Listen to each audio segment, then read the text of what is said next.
Hello everyone, it's Mimi here. BMS working in the NHS. And today's video will be about the fifth module of the Section 1 in the IBMS digital registration portfolio called Professional Relationships. So, just a quick introduction to this video. It will be short and sweet, I promise. It will be focused on the learning outcomes, different types of evidence, and HCPC SOPs that need to be met in this module. I will then discuss evidence justification and some ideas for evidence candidate could use in this module. I will finish this video with some helpful tips to make candidates' portfolio really good. With all that said, I hope you will enjoy the content of my video and I hope you will learn a lot. So let's dive into the fifth module of the first section. These are the learning outcomes candidates should be able to meet when they have completed this module. They should be able to build and sustain professional relationships that enable autonomous and collaborative working, using a range of personal transferable skills. They should be actively participating in training that supports high standards of practice, professional conduct, and positive interpersonal relationships. And they should also be able to recognize the qualities, behaviors, and benefits of effective leadership and demonstrate leadership behaviors appropriate to their practice. When they complete this module, they should come back to the learning outcomes to see and check that they have actually met them. This is the mandatory piece of evidence. The task is, produce a reflective statement describing how your engagement with service users and colleagues has positively contributed to your professional development. Let's break it down. The first part is asking the candidate to produce a reflective statement. They should find out what reflective statement is. Write this evidence in this style. IBMS has a great video about reflective writing on YouTube. They could check it out as they might find it useful. Next part of the task is asking them to describe their engagement with their colleagues and service users. This is directly from their experience. How do they engage with colleagues and service users? When writing about their engagement, they should write it in a reflective statement style. Last part of the task is asking the candidate to explain how engagement with colleagues and service users positively contributed to their professional development. Candidate could consider their training, CPD activities, new skill development, attending lunch presentations, quality of care through shared knowledge, attendance at MDT, collaborative environment.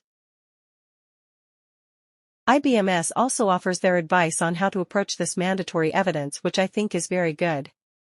It offers quite a few different approaches and examples that can be used, which is very helpful. First, information is telling the candidate to write the evidence as a reflective piece. Then the advice gives them specific examples that can be used going on a ward or working with point-of-care testing device. I work in histology and we don't tend to go on wards and interact with patients or use POCT devices. However, we do offer ROSE FNA clinics, which could be a great examples. Then the advice is suggesting what they can talk about. Ask them to talk about what they have learned and how this contributed to their development. Do they now have a better understanding what is happening outside of their lab? Did this make their practice in the lab better? They could use specific examples from their own practice. In the next example, the evidence type is a reflective statement. The advice is suggesting to use multiple examples of their interactions with service users and how they improved their development. Candidate could consider their types of interactions with service users first, then apply them to the development of their practice. Even a simple call or an email from a service user they have answered has the ability to improve their development and practice. They should make sure they highlight what they have learned from it and how they are now applying this in their practice. Maybe they even shared this knowledge with their colleagues to improve the service their department offers as well, which would be fantastic. Remember, sharing is caring. The next suggested example is again a reflective statement. Candidate is asked to explain how they are answering patient or clinician's queries. Are they helpful? Patient, is their communication clear? Do service users understand the information they are giving them? Next part of the advice is asking them to reflect on how this experience improved their professional communication. Candidate could consider active listening, clear and concise, managing tone. Next part of the advice wants them to consider the language they use when speaking to clinicians and patients. They could consider biomedical terminology, jargon, simple language, easily understandable by patients. The next three parts of the advice just state what they should include in this evidence, and that is, show they can interact with different people, for example, colleagues, clinicians, or patients. Show they can use different language to communicate effectively.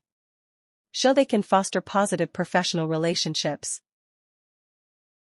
Now let's talk about the SOPs that need to be met by this piece of mandatory evidence. The first standard is, work in partnership with service users, carers, colleagues, and others. Candidate needs to be able to work in partnership with others. Does the candidate work in partnership with others? Can they give examples how they work in partnership with others? Candidate could consider their approach, openness, friendliness, inviting opinions and suggestions of others, sharing knowledge and information, fostering respect, clear communication, involving others in decisions, embracing diversity, dignity, collaboration, pool skills, consideration, teamwork, and so on. The second standard is, understand the need to engage service users and carers in planning and evaluating diagnostics and assessment outcomes to meet their needs and goals. Candidate needs to understand the importance of engaging service users in their care. Does the candidate engage service users in their care? Do they know the needs and goals of service users? What methods do they use to engage service users? Are they aware of the impact this engagement can have on their outcome? Candidate could consider the beliefs, values, needs of the patients or carers, their insights into their condition, methods like shared decision-making, using accessible communication, continuous feedback to review care plans, transforming the relationship from a passive recipient to active participant, shifting focus from what is the matter to what matters to you to increase the relevance of health services, impact like empowerment, personalized care, improved outcome, better safety and overall satisfaction, redefined service, informed decision-making and addressed priorities. The third standard is, demonstrate awareness of the impact of pathology services on the service user care pathway. Candidate needs to be aware of the impact of pathology on service users. Does the candidate understand the impact of pathology on service users? Do they see the value of pathology in patient care? What could happen if results were wrong and what would be the impact on patient care? Candidate could consider impact on diagnosis, treatment options, monitoring, early detection, acute and long-term care, safety and decision-making, MDTs, POCT, personalized medicine, 70% of healthcare decisions based on pathology result, impact of wrong results, DATX, nonconformists, anomaly logs, quality monitoring and so on. Those are the standards candidate has to keep in mind when writing their mandatory evidence. So now that we have finished with the mandatory evidence, let's have a look at the choice evidence 2 and 3, which are candidate's choice and Q&A set by the trainer. They both together have to meet 12 HCPC standards. As the trainer, you need to set some tasks or questions for the candidate to complete that would allow them to meet the standards. If you download the module descriptors for the portfolio from the IBMS website, you will find some example evidence suggested by the IBMS, which is very handy. The first standard is, understand the need for active participation in training, supervision, and mentoring in supporting high standards of practice, and personal and professional conduct, and the importance of demonstrating this in practice. Candidate needs to understand the importance of active participation in training, supervision, and mentoring to support high standard of practice and conduct. Does the candidate participate in training, supervision, and mentoring? Do they understand why it is important? Do they know the consequences of not participating in training? Candidate could consider professional development, maintaining high standards, promoting safe and effective practice, regulatory requirements, building confidence, creating supportive and positive learning environment, keeping skills current and up to date, accountability and performance, skill gaps, importance of active participation in training, evidence of competence, improved outcome, regulatory compliance and professional growth, consequences of not participating in training. Supervision and mentoring, risks of becoming outdated, high staff turnover, decreased quality and morale, performance gaps, increased error rate and so on. The second standard is, understand the need to build and sustain professional relationships as both an autonomous practitioner and collaboratively as a member of a team. Candidate needs to understand the need to build and sustain professional relationships. Does the candidate build and sustain professional relationships?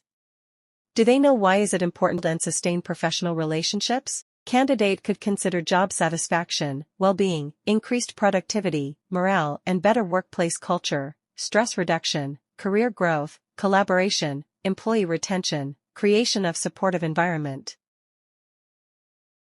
The third standard is, contribute effectively to work undertaken as part of a multidisciplinary team. Candidate needs to work as part of a multidisciplinary team. Does the candidate contribute effectively at work? Do they understand the need to work as part of a multidisciplinary team? Candidate could consider MDTs and their importance, working in a group of healthcare professionals from different backgrounds, collaborative approach, working towards shared goals, clear and regular communication and meetings, mutual respect among members, value diversity and its benefits, active contribution, role clarity, action-oriented, continuous improvement and collaborative approach, open communication, active listening, respect, encouraging participation, focusing on solutions, open to feedback, inclusive and so on. The fourth standard is, identify anxiety and stress in service users, carers and colleagues, adapting their practice and providing support where appropriate. Candidate needs to be able to identify anxiety and stress in others and then adapt their practice to support them where appropriate. Can the candidate identify anxiety in others? Do they know how anxiety and stress present? Can they adapt their practice? Candidate could consider physical signs like tiredness, tension, sleep disturbance, headaches or rapid breathing, behavioral signs like increased sickness, aggression, crying, withdrawal, decreased productivity, emotional cognitive signs like worrying, feeling overwhelmed, indecisiveness, poor concentration, irritability and others, adapting practice by asking if they can help, calm and clear approach, active listening, offering practical help, avoiding judgment, patience, ask open questions. Focusing on presence, reassurance, being compassionate, supportive and encouraging. The fifth standard is, understand the qualities, behaviors, and benefits of leadership. Candidate needs to understand the qualities, behaviors, and benefits of leadership. Does the candidate know what is leadership and how it looks like? Do they practice leadership skills? Do they know the benefits of leadership? Candidate consider integrity, self-awareness, clear communication, optimism, courage, empowerment, resilience, decisiveness, respect, resilience, having a clear vision, benefits like morale, better staff retention, increased productivity, positive work culture, staff engagement, better results, teamwork, and so on. The sixth standard is, recognize that leadership is a skill all professionals can demonstrate.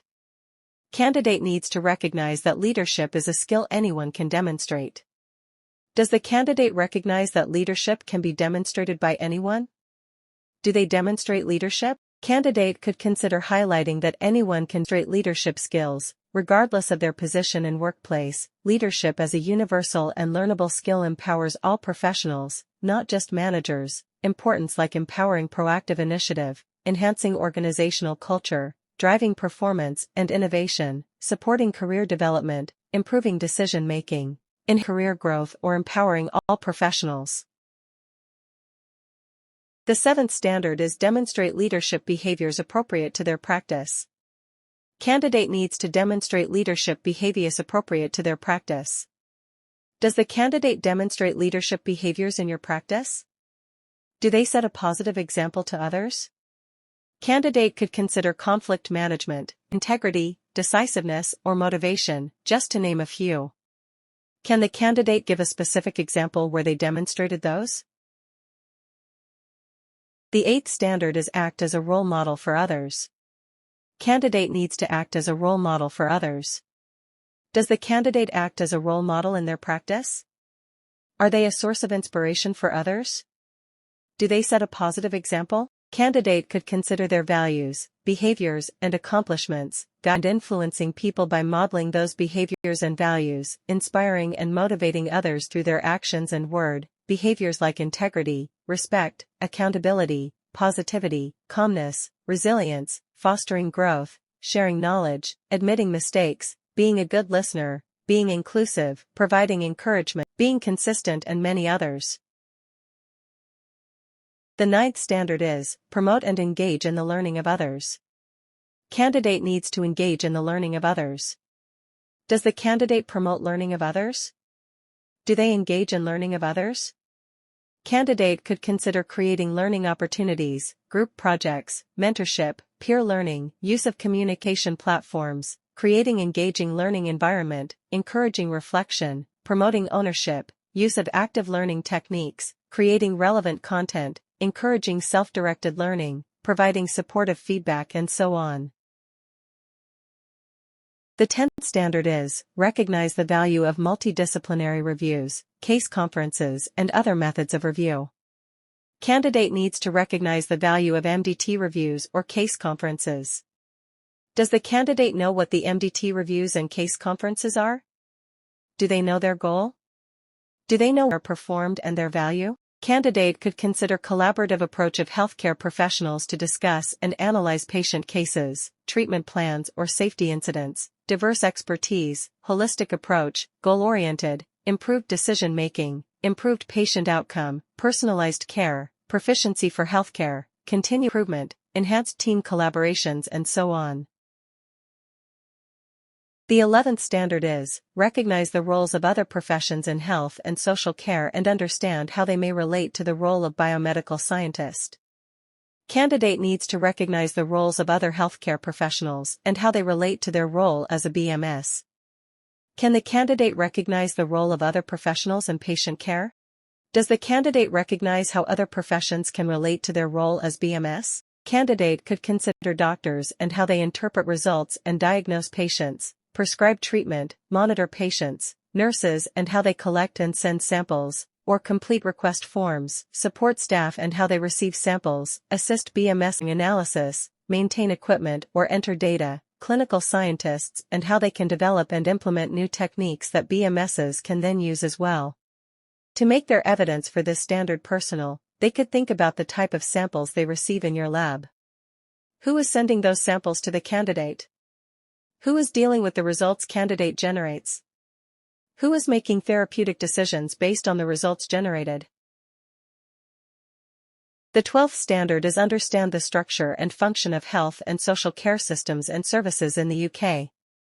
Candidate needs to understand the structure and function of health and social care systems and services in the UK. Does the candidate understand the structure of healthcare? Do they understand the function of the healthcare? Candidate consider the structure on the national level where you have got Department of Health and Social Care, NHS England and Care Quality Commission, on local level where you have got integrated care boards, integrated care partnerships and primary care networks. On providers level you have got primary care like GPs and dentists, acute trusts for complex care, community trusts like district nurser or ambulance trusts and A&E, the functions like planning and funding services to meet local needs, delivering service to provide care, regulation to ensure services meet standards, integration to health, social and voluntary services, public health to improve population health, promotion of public health, improvement in quality of life, maintaining well-being, whether it is emotional, physical or social, prevention of illness, providing care, coordinating services and so on. Those are the standards you have to keep in mind when you are creating questions or selecting tasks for the candidate to complete, as they all have to be met by the two pieces of choice evidence. One more thing that candidate has to include when choosing and writing their evidence, and that is the evidence justification. For the mandatory piece of evidence, the IBMS has provided a very good justification why they would want the candidate to do that piece of evidence. Ask the candidate to read IBMS justifications, as this can form the basis for how they should be justifying their choice of evidence. They should also include which specific standards were met in each evidence. These are some suggestions from the IBMS that could be used as your choice evidence in this section. They are pretty good, and can meet several standards, which is what you need and want. And these are some examples of evidence types worth considering for this section as well. Again, they can meet several standards as well, which is the goal. I would also like to share with you some helpful tips that can make candidates' portfolio look really good. Ask them to try and present the information in various formats such as tables, pictures, photographs, diagrams, flowcharts, graphs, or even videos, if they can. This nicely breaks down a lot of text that is usually present in portfolios. Ask them to try and make it a little bit more interesting for the reader, which will be you, the training officer, and eventually the verifier. Ask them to try to put themselves in your shoes. How would they like to read hundreds of pages of plain text? There is a saying I really like, and it goes like this: a picture is worth 1,000 words. I will make a video where I will share my evidence I used for this module, back in the day. Hopefully that will help as well. Also ask them to try and use various types of evidence, not just one type, like case studies, for each module. They could use experiments, case studies, annotated results, annotated photographs of them performing tasks, evidence of troubleshooting, annotated EQA results, nonconformances, validation and indication evidence, comparisons of different approaches and their pros and cons, control material production, certificates of course attendance with reflective statements, annotated images or charts, and so on. Ask them to try and bring in their personality. Ask them to think about the ways they like to learn best to meet all the standards. And one more thing, ask them to keep the standards in mind when they are selecting their evidence. Good evidence will tick off several standards. And this brings me to the end of today's video. Hopefully, you now have a better understanding about the standards that are within this section and how to meet those standards with relevant evidence. And my final take-home message? Keep those standards in mind when selecting questions, tasks, and guiding the candidate. Bye for now.